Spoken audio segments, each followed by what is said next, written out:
What's up, friends? This is Manni, as promised, with a 100% thorough day 1 ship review of the new Meteor medium fighter. In my usual perfectionist fashion, I'm going into great detail about every aspect of this ship. We're looking at its strength as well as its weaknesses and limitations. We're also going to compare the mobility versus the F7A and see how it fares and scores right there in that situation. And we're even going to add and try to load it with cargo. How much can we fit inside, right? How universal is it? So intro, ship build, ship tour, ship to ship combat 1, loadout and stats and data, comparison and alternatives to this ship, ship combat 2, how to use the Meteor, ship price, skins and CCU upgrades, ship combat 3, what it's best at, then the mobility comparison, Meteor's weaknesses and limitations, then how much can we fit in terms of cargo, and last but not least, the honest conclusion of myself, whether or not it's worth the price and its performance. So, we're fitting the ship exactly how I have it in this video. The Colossus jump drive, I'm typically removing at least one of the coolers. You could, as a combat ship and mostly PvE oriented, which this ship definitely is, remove both coolers, no problem. You're not going to be running any stealth operations with it. And then we have the best shield, the Palisade, here equipped as well. And don't forget to remove the jump drive first before you change the quantum drive. I think that still is an issue. Interesting, by the way, the Raptor and Dominator are both already by default EM missiles equipped, so you don't have to change any missiles. I'm going for this video with a maximum DPS of Ardor salvaged repeaters in the size 3 weapon slots, and of course we're going to continue to keep the bespoke size 5 Leonidas cannons, or what they're called. So let's first go with the ship tour, my friends. It's not going to be a very long one because that is not a very large ship. The Idris is yet to get a full review, and that is going to be a massive ship tour, but this one is not. So you see that the nacelles here in the back, those are typically some of the weak spots that the Mantis had. And also the cockpit, as I'm going to show you later, is extremely vulnerable. It really doesn't take much for this ship to get destroyed. So it does have its obvious weaknesses. And here you can tell that we're in fact running the salvaged repeater because they look kind of meh. Alright, so you enter the ship from below. There's no ladder or hatch to go inside. There is just this elevator. And this is also how we're going to later load the ship with cargo. There is a component part here where one of the coolers is missing, as I've shown you before. We have a little kitchen area here with, I don't know what that is. Another thing that I removed? Maybe the second power... No. We have both power plants. Not sure what's missing there. And also here, something else. We have the toilet here in the corner. Hold on, wait a minute. Oh, that's not the toilet. That's the elevator down. And here is the toilet.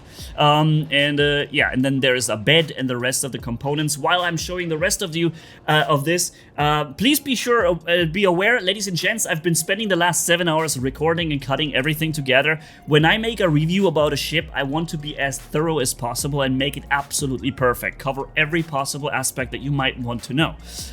In that regard, I'm hoping you guys are going to be happy with that review, and if so, please stay tuned, subscribe to the channel. My next ship review is already planned. It's going to be the best daily driver that we have currently in the game, and it's coming out sometime soon in the same style.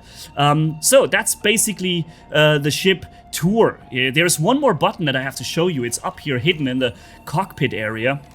That will get the the weapons locker out, where you can store your weapons. You even have an additional storage room that has the same size as the storage under the bed, I think. So that's a pretty decent amount of cargo space that you have in this ship, and that really puts it into a good position, makes it a decent daily driver if you're not running any sort of large cargo things, and maybe possibly even playing with a few other friends together who also have some multi-purpose ships around.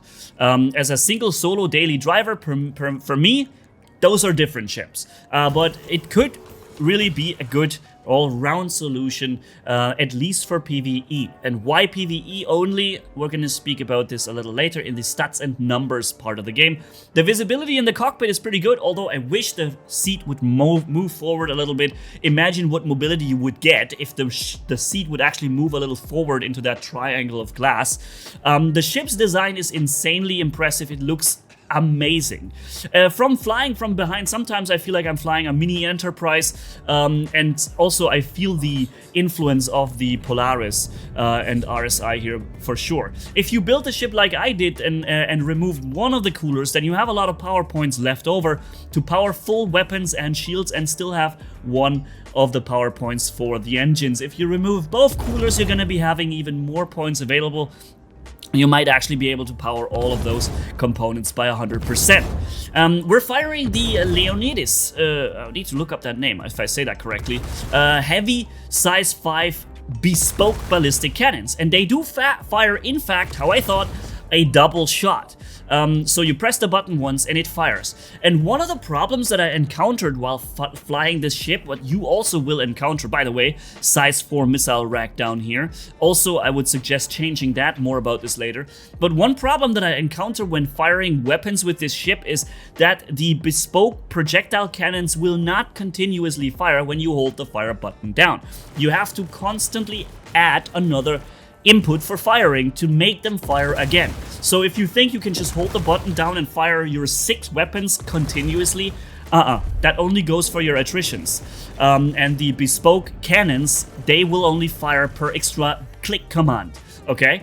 So now we're in combat against a Harbinger or something like this. We're doing the protect large cargo ship needs help mission in the R-Corp area. Yeah, those big cannons, they hit incredibly hard. Every time we hit, you see in the top right corner, the shields of the enemy really taking a dive. And that is even though the weapons do ignore a large part of the shields, right? So a lot of damage goes through the shield. And even though that happens, it still bites a big chunk of shield damage off the enemy ship as well. Now we're seeing a caterpillar here, which is a really, really large ship. This is typically out of the size that a medium fighter would engage.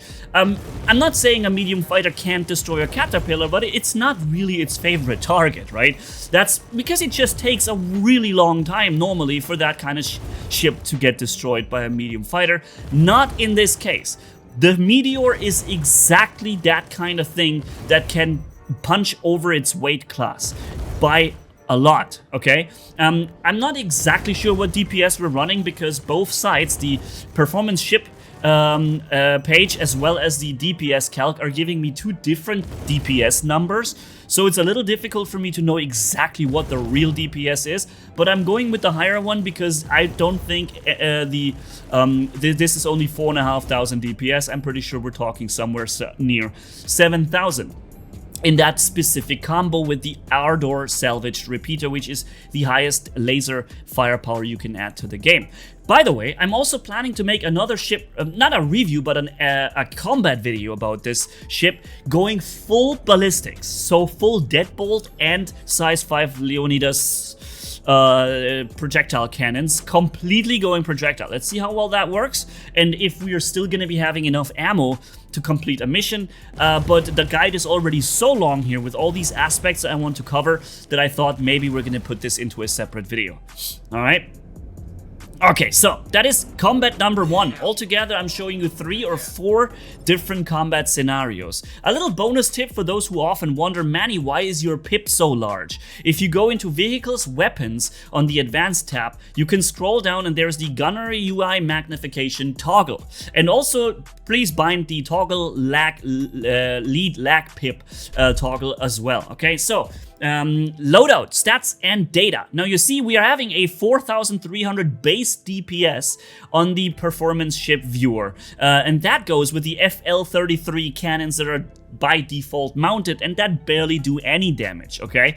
Of course they have a lot of speed, but do we really want a weapon that has more than twice the amount of speed that our Leonidas cannon has? No, we don't. So we're trying to narrow it down and equip something that has as much damage output as possible while at the same time keeping a similar projectile speed.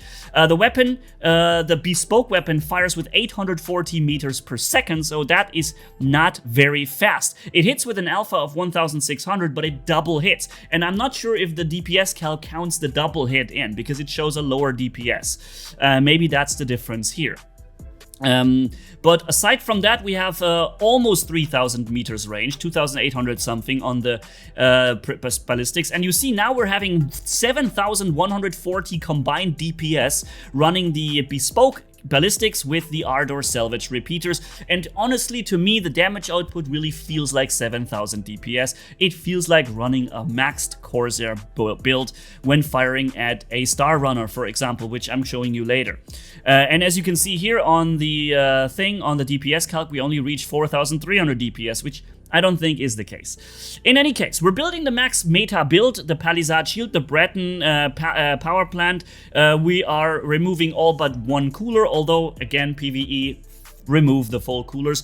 And about their missiles, if you compare the two Dominators, size 2, are having already more damage output than one size 4 Raptor EM missile. So what I would suggest you guys to do is remove all the missile racks that are built in and equip the 442 missile racks, which gives you 4 Dominator size 2s instead, equaling out at 9,600 altogether damage compared to the 4,000 that it was before with a Raptor size 4. So you can max out that potential missile damage by a lot if you switch. Now, 2 size 1 shields, by the way, not a lot of shield energy, and this thing struggles a little bit with not getting hit. I'll show you this later. Meteor, Mantis model here. Also, something I do in all of my ship reviews is showing the closest competitors as well as alternatives to the ship in question. Also, be careful, please. Gladius, Buccaneer, and Arrow, players who know what they're doing in these ships are so much more maneuverable than you, and they are gonna wipe the floor with you for sure. And also the Talon maybe. And the closest comparable ships are the F7A, F7C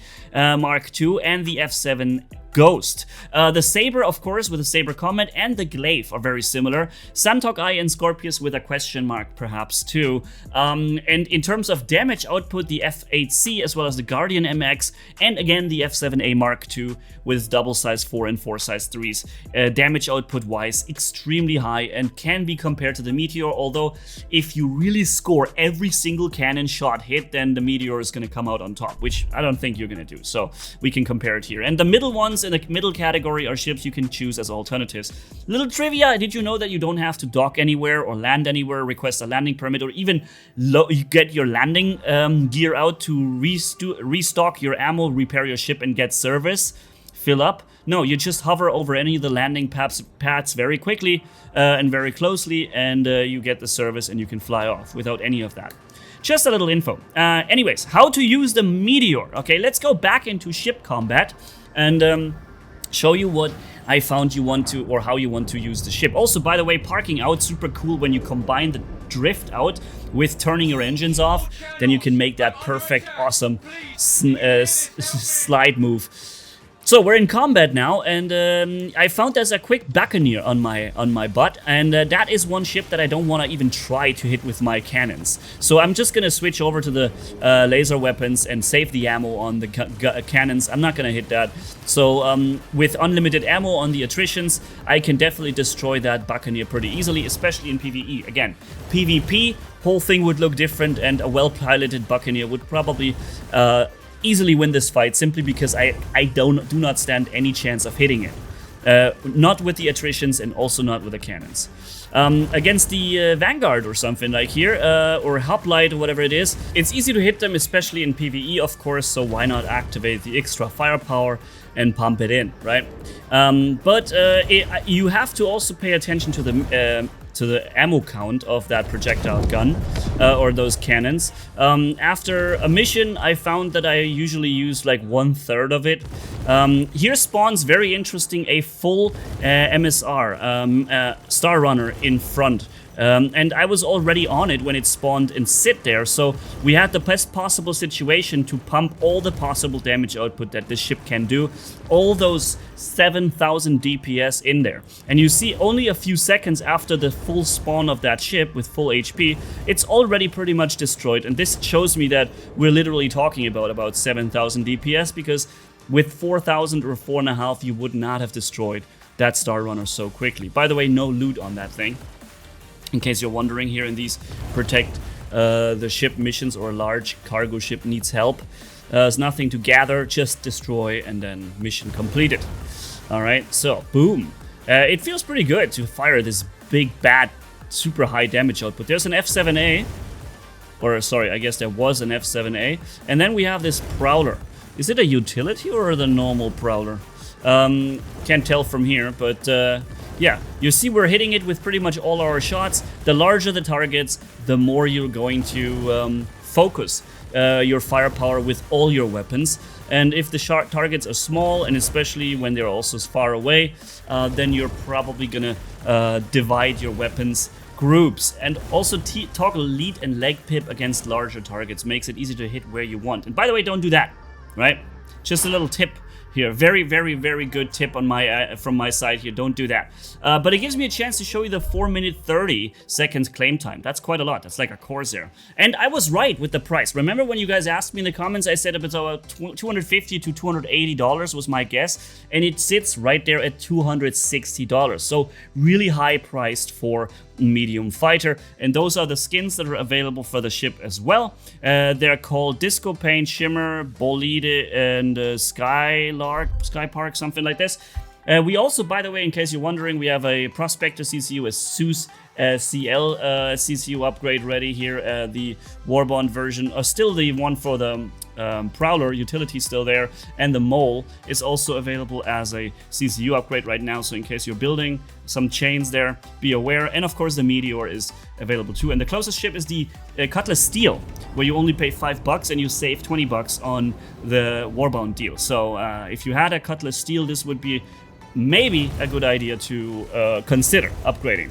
Now let's go into what this ship does best: large targets. You'll see it against a 400i. This is not the largest target, but it is one that is not too small to hit. And also it has a lot of HP and shielding. And you see we're hitting so immensely hard, that thing just freaking goes down. I just switched to the leg pip. Now I can perfectly hit where I'm aiming at. And you see I just fired 2 or 3 shots under the belly on that thing, and the 400i is gone.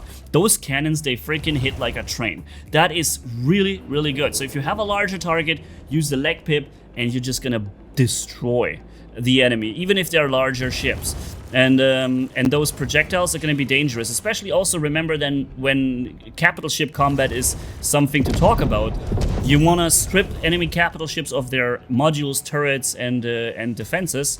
So this is something you can do very well with this ship as well. However, yeah, it's not very tanky, and so be aware of those point defenses. Those were 4 size 2s that we just fired, the 4 size 4s probably would have killed the Gladius, but again, the Gladius was pretty much immobilized and destroyed even after getting hit by 4 size 2s, which you can have 4 times the amount of if you just switched a missile rack. So again, do that.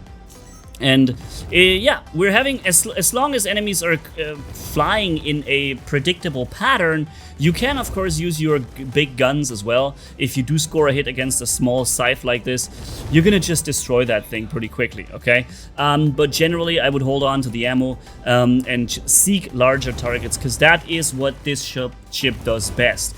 If you're playing with friends and there's one larger ship target and one smaller one, you're gonna be trying to get for the larger target. That is your job with those cannons, right? You'll be wasting a lot of your time in firepower and potential if you're trying to hit an arrow or something else. Here the arrow just got killed by the station or something, by this asteroid base, but it leaves the other target for me, the Prowler. And we're firing at that Prowler. You see how quickly the shields are gone. I mean, that is like 3 shots with the big gun. And the attritions, remember, those are, especially in the size 3 Ardor salvage category, the most powerful weapons that exist in the game.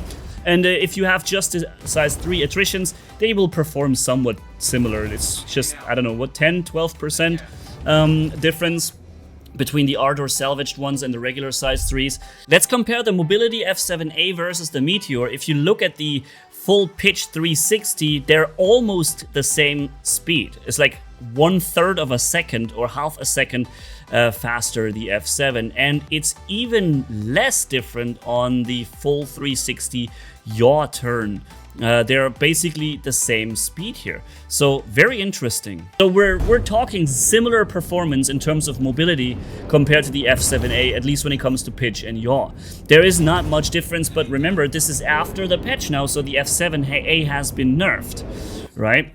Now let's go at what the weaknesses and limitations of this ship are. You can go for larger targets, such as what I'm doing right here, the MSR, but you're gonna get hit because you're not so super fast. I was able to switch over to this little Reliant here and just, because this guy actually sit in front of me, just pop him in 1 or 2 shots. So again, that's great. But now you see I'm getting fired upon by fast Panther Badgers and stuff like this. 1,800 meters per second projectile speed on those enemy guns, so they hit me. Even though I'm trying to dodge, and I've also noticed that the up and down strafe of the ship is extremely weak. Okay, so what other ships can do is like turn in and use up and down strafe to dodge shots. I felt this is very difficult with the with the Meteor here. And even though I brought myself into a position behind the MSR where I could technically unfold all of my 7,000 DPS, that little bit of shield that I have is just not enough to tank the damage, and those shots are coming through. Now 1 salvo, 2 salvo against my cockpit, it's already red after the 3rd, and then 2 more salvos and I'm destroyed. We're talking about passively fired backside gunners just firing a couple of salvos from their size 2 or size 3, I think Badgers, or was it Panthers, size 3 Panthers probably on the MSR, and that was not continuous like full firepower, that was just these AI firing sequences, and that 3 or 4 times, and my cockpit was already red, another 2 or 3 shots and I was gone. Right, so that cockpit, which you're going to be showing to the enemy when you're trying to shoot your guns at him, is so freaking wimpy, it gets destroyed so quick. And then we have the other weaknesses with the nacelles in the back that definitely take your mobility and kind of ruin your engagement as soon as they're broken. So there are a lot of weaknesses around the ship when it comes to the hull parts and their HP. Meanwhile, we've made it. And the other weakness is, again, mobility, hard to dodge, and the shields in combination with that makes it difficult to stay alive in some situations. So again, it's not a PvP ship. You do not want to get caught in PvP against another player with a PvP loadout ship. Okay, if he's running some PvE like ship as well, of course you can fight back, you know, maybe you're gonna win. But if it's a dedicated PvP player with a appropriate loadout, you're gone, you're toast, that's it. You might as well be flying an Intrepid at that point, right? So how much can we fit inside? You see a 1/8 of an SCU as well as a 1 SCU box is already in. Then I made a little oopsie going up with the elevator with the 2 SCU box. I don't know how I managed to fit that 2 SCU in here. It was a real struggle and I would not recommend you guys to do that, okay? Just use the 1 SCUs, and because you can get a bunch of them in there. So now finally we're coming to my honest conclusion about the Meteor. I don't think it's worth $260 regular price, $240 even with a discount. I think it should sit more around the $200 to $220 mark. That would be a little fairer. Why? Because to me personally, this ship is a PvE only ship.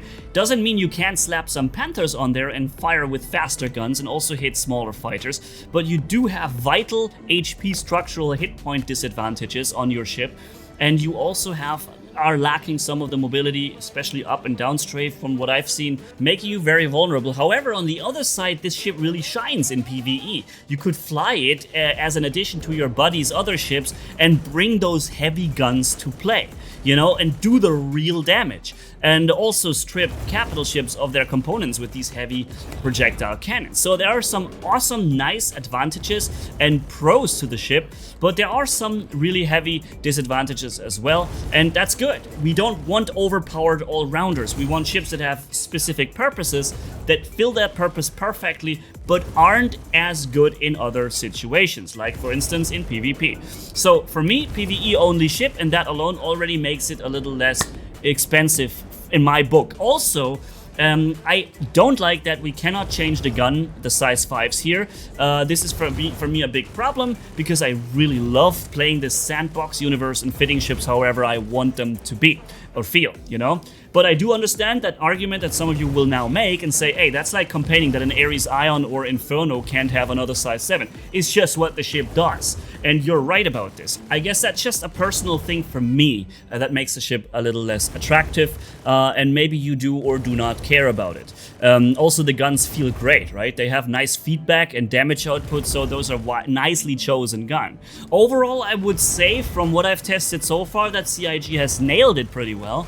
It does not strike me as an overpowered ship that will upset the health of the game, but it does bring a nice addition to it in the way of adding something, some level of firepower that we haven't seen from a medium fighter yet, right? At the same time, I feel like it is important to point out that it makes little sense that a heavy fighter Ares Inferno or Ares Ion have much less firepower than this medium fighter here. That part doesn't seem to fit too much for me. But is that a Meteor problem, or is that an Ares Inferno and Ares Ion problem? Let's find out in the comment section. So again, the price in my opinion should be lower. I love the fact that there is an interior and it looks great, and that there is a bed that allows you to bed lock, even though we know the bed lock feature will not remain forever, but it is here now. So for me at this point, it is a good argument to have. The gunplay feels awesome, the guns feel great, the design of the ship, it looks fantastic.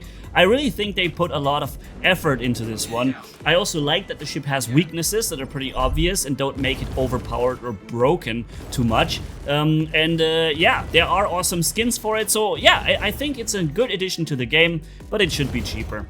That is my point here at the end, and it is definitely something for the PvE player, not for the one who seek PvP engagements.